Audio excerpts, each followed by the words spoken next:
In June 2024, Project mBridge moved out of pilot phase and into what its architects called minimum viable product stage. That phrase matters. Minimum viable product does not mean experimental. It means the system works, the governance is set, and the barrier left is scale, not function. mBridge is a multi-central bank digital currency platform. It allows central banks to settle transactions with each other directly, in their own currencies, without touching the correspondent banking system that the dollar controls. The Bank for International Settlements Innovation Hub built it alongside the central banks of China, Hong Kong, Thailand, the UAE, and 9 additional participating nations as of 2024. The named fault line is SWIFT, specifically the assumption baked into 40 years of dollar strategy that SWIFT's centrality to global settlement made dollar dependency structurally inescapable. Every Treasury analysis, every sanctions regime, every reserve currency doctrine written since 1983 operates on that assumption. mBridge is the first system that makes it testable rather than axiomatic. SWIFT processed 42 million messages per day in 2023. The dollar was involved in 88% of all foreign exchange transactions globally, according to the Bank for International Settlements 2022 Triennial Survey. Those numbers are real. They are also a description of the current architecture, not a law of physics. What changed in June 2024 is that an alternative architecture crossed from theoretical to operational. Not aspirational, operational. The fault line did not crack because 14 nations decided they disliked the dollar. It cracked because the technical problem of cross-border settlement in non-dollar currencies, a problem that had resisted solution for 3 decades, was solved. The BIS Innovation Hub published the technical specifications. The central banks ran the pilots. The interoperability framework passed. There is a version of this story that frames mBridge as a Chinese weapon against American financial power. That framing is the most available one and the least accurate. China is a participant. The BIS, the central bank of central banks, headquartered in Basel, a body whose membership includes the Federal Reserve, designed the underlying architecture. When the institution that coordinates global monetary policy builds the rails for a dollar bypass system, calling it a Chinese project is a way of not looking at what actually happened. The dollar's reserve dominance has rested on 2 pillars since Bretton Woods collapsed in 1971. The first is that oil is priced in dollars, the Petrodollar arrangement formalised with Saudi Arabia in 1974. The second is that settling international trade requires correspondent banking access, and correspondent banking access runs through dollar clearing institutions in New York. Remove the second pillar, and the architecture of dollar dependency changes in ways that the first pillar alone cannot stabilise. mBridge does not touch oil pricing. It goes directly at the second pillar. The minimum viable product declaration in June 2024 means the infrastructure question has been answered. What remains is the adoption question, and 14 central banks have already answered it operationally. The fracture is not coming, it opened. The mechanism requires precision here because the word SWIFT gets used as a synonym for dollar dominance in ways that obscure how the dependency actually works. SWIFT is a messaging network. It does not move money. It moves instructions, standardized payment messages between financial institutions that tell correspondent banks what to transfer, to whom, and under what conditions. The dollar's structural advantage is not SWIFT itself. It is that the final settlement of those instructions, the actual transfer of value, happens predominantly through dollar clearing systems, specifically Fedwire and CHIPS, both operating under US jurisdiction. CHIPS, the clearinghouse interbank payment system, settled $2.1 trillion per day in 2023. Fedwire settled another $4.1 trillion. Every institution that needs access to those systems operates under US regulatory reach by definition. That reach is the enforcement mechanism behind every dollar-denominated sanction ever issued. When the US Treasury sanctioned Russia through SWIFT in February 2022, more precisely, when it pressured SWIFT to disconnect Russian banks, it was using SWIFT as the choke point. But the deeper lever was correspondent banking access to dollar clearing. Russian institutions could theoretically message each other through alternative networks. What they could not do was clear dollars. That distinction is the entire architecture of dollar coercive power. mBridge solves a different problem than the one most commentary assumes. It does not replace SWIFT's messaging function. It replaces the dollar clearing settlement function, the part that actually creates the dependency. The platform operates through what its designers call a shared ledger, a distributed infrastructure where participating central banks hold digital currency balances and settle directly against each other without routing through any third country correspondent. A Thai exporter receiving payment from a UAE buyer does not need a New York correspondent bank. The Bank of Thailand and the Central Bank of the UAE settle the transaction directly on the mBridge ledger, in baht and dirhams, with finality. The technical term for what this eliminates is correspondent banking risk, the exposure created when your settlement depends on institutions operating in another jurisdiction.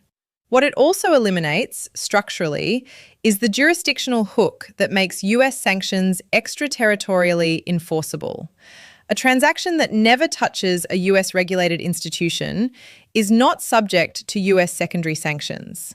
That is not a legal argument, it is a jurisdictional fact. The BIS Innovation Hub published a detailed technical report on mBridge in October 2022. It named the design goals explicitly: reducing transaction costs, compressing settlement time from days to seconds, and, stated directly in the document, reducing reliance on correspondent banking. The report was public. The Federal Reserve is a BIS member institution. The architecture being built was not hidden from anyone who chose to read it. What I find impossible to set aside is this: the Federal Reserve sat in BIS membership meetings through the entire development period of mBridge, and the US policy response as of mid-2024 remained anchored to SWIFT-based sanction architecture, the tool that mBridge specifically roots around. That is either a monitoring failure of significant magnitude, or it reflects a judgment that dollar dominance is durable enough to absorb the competition. The internal record is not public. The policy posture is. Saudi Arabia joined mBridge as a participant in 2024. That is the petrodollar detail that most coverage mentioned briefly and moved past. The 1974 arrangement that anchored oil pricing in dollars and recycled petrodollar surpluses through US Treasury markets was not formally revoked. It simply became less determinative the moment the settlement infrastructure diversified. The mechanism of failure for the fault line is not dramatic. There was no single decision, no treaty signing, no announced break.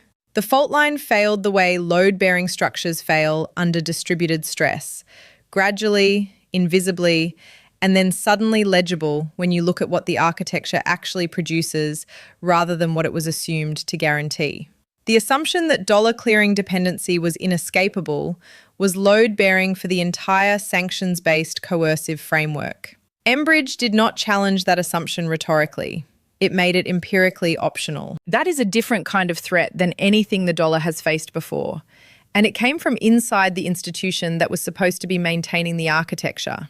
The cost did not land on the nations that built mBridge. It landed on every country that tried to use dollar dependency as a negotiating position and discovered after June 2024 that the counterparty already had an exit. Not a theoretical exit, a functioning one with a settlement ledger, a governance framework, and 14 central banks that had already run the transactions. Start with the sanctions regime. The United States issued more than 3,000 new sanctions designations in 2023, according to the Treasury Department's Office of Foreign Assets Control annual report. That number reflects a sanctions infrastructure scaled for a world where dollar clearing dependency is universal. What it does not reflect is what happens when the designated parties can route settlement through a system that never touches a US regulated correspondent. The cost of that gap is not abstract. It is the difference between a sanction that freezes assets and a sanction that inconveniences a transaction. Iran has operated under comprehensive US sanctions since 1979. It is a mBridge observer nation. The progression from observer to participant is a technical onboarding process, not a political one. The architecture does not check ideology, it checks interoperability. Turkey runs a current account deficit financed significantly by trade with sanctioned counterparties. It is not an mBridge participant as of mid-2024. The pressure it will face to join once the platform scales is not coming from Beijing. It is coming from transaction economics, from the fact that settling in local currencies through mBridge will be faster, cheaper, and jurisdictionally cleaner than routing through dollar correspondents that carry US regulatory exposure. That is how adoption propagates through a network, not through ideology, through friction reduction. The nations absorbing the steepest cost are the ones that built dollar dependency into their own financial architecture without building any alternative. Smaller emerging market economies that borrowed in dollars, price commodities in dollars, and hold dollar reserves as the primary store of value, those economies do not benefit from mBridge's existence. They face a more complex version of the same problem. If dollar dominance erodes and they have no alternative settlement infrastructure and no local currency with sufficient liquidity, they absorb the transition cost without accessing the transition benefit. That distribution, large strategic actors gaining optionality while smaller dollar-dependent economies gain exposure, is not an accident of geography. It reflects exactly who had the institutional capacity to participate in a multi-year technical development process run by the BIS Innovation Hub. The entry barrier to mBridge was not money. It was central bank technical capacity, regulatory alignment, and sustained institutional engagement. The nations that cleared that bar are not the nations that were most harmed by dollar coercion. They are the nations with the most to gain from making coercion structurally optional. My read on this fracture is that it was designed to be deniable, not by China, by the architecture itself. A system built inside the BIS, published in technical reports, staffed by central bank engineers from member institutions. That system cannot be framed as adversarial without implicating the institution that designed it. The deniability is structural, and structural deniability is the most durable kind. The nations that cannot yet access the alternative are watching the optionality gap widen. Every quarter that mBridge scales is a quarter in which the coercive value of dollar clearing dependency decreases for large strategic actors and remains unchanged for smaller dollar-dependent ones. The architecture does not distribute its benefits evenly. It distributes them to the technically capable and the geopolitically motivated. And those two categories overlap almost perfectly with the 14 nations already inside the ledger. The fault line was supposed to be swift, but swift was always just the visible layer. The actual fault line was the assumption that no alternative settlement infrastructure could achieve the technical threshold required for central bank adoption. That assumption cleared its final test in June 2024. What remained after it cleared was not a dollar in crisis. It was a dollar whose coercive reach had a documented boundary for the first time, and a set of institutions that knew exactly where that boundary sat. The dollar is not collapsing. That framing is the wrong diagnostic entirely, and it is doing real analytical damage to anyone trying to understand what actually changed in June 2024. What changed is the coercive architecture, not the reserve share, not the oil pricing convention, not the depth of US capital markets, which remain without a credible rival. What changed is that dollar clearing dependency, the mechanism that made US sanctions extraterritorially enforceable against any institution that needed access to Fedwire or chips, now has a documented operational bypass for 14 central banks and any counterparty they choose to settle with. That is a bounded change. It is also an irreversible one. Bounded because mBridge's current scale does not threaten dollar dominance in foreign exchange markets. 88% of FX transactions do not reroute overnight. Irreversible because the technical problem has been solved, the governance framework exists, and no policy intervention can unsolve a published engineering specification. The sanctions regime built by the Treasury Department's Office of Foreign Assets Control across 4 administrations assumed universal dollar clearing dependency. That assumption is now false for a specific and expanding set of counterparties. OFAC has not restructured its architecture to account for this. As of mid-2024, the primary US policy response to mBridge has been rhetorical, characterizing it as a Chinese financial weapon, rather than engaging with the jurisdictional gap it creates. Calling it a Chinese weapon is analytically convenient and strategically disabling. It frames the response as geopolitical containment rather than financial architecture. Containment strategies do not close jurisdictional gaps. They do not make Fedwire relevant to transactions that never approach it. Saudi Arabia's 2024 accession to mBridge as a participant deserves more than a footnote. The Petrodollar arrangement was never a formal treaty. It was a behavioral equilibrium. Oil priced in dollars, dollar surpluses recycled into US Treasuries, US security guarantees extended in exchange. Behavioral equilibria do not break through announcement. They erode through repeated small decisions that change the transaction economics underneath them. Saudi participation in mBridge is one of those decisions. The forward-looking statement that is actually verifiable. The BIS Innovation Hub has confirmed that mBridge's technical architecture supports expansion to additional central bank participants without redesign. The onboarding constraint is regulatory alignment, not infrastructure. 26 nations held observer status as of mid-2024. The conversion rate from observer to participant is the number worth watching. Not because it signals dollar collapse, but because each conversion is a central bank that has resolved the jurisdictional question in favour of the alternative settlement layer. The conclusion I keep landing on is that the threat to dollar dominance was never going to arrive as a rival currency.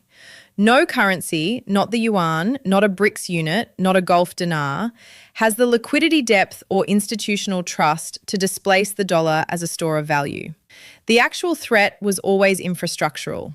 A settlement layer that makes dollar clearing dependency optional does not need to be trusted the way a reserve currency is trusted. It only needs to be functional. mBridge is functional. Every analytical framework built around the dollar's invulnerability assumed that the infrastructure question could not be solved at the central bank level. That assumption is what the BIS Innovation Hub's engineers spent 4 years disproving. The dollar retains its dominance. The dollar has lost its monopoly on the infrastructure that made that dominance coercively enforceable. Those are two different conditions. Treating them as the same one is how you end up surprised. If the geopolitical architecture your foreign policy depends on is built on an infrastructure assumption, verify the infrastructure.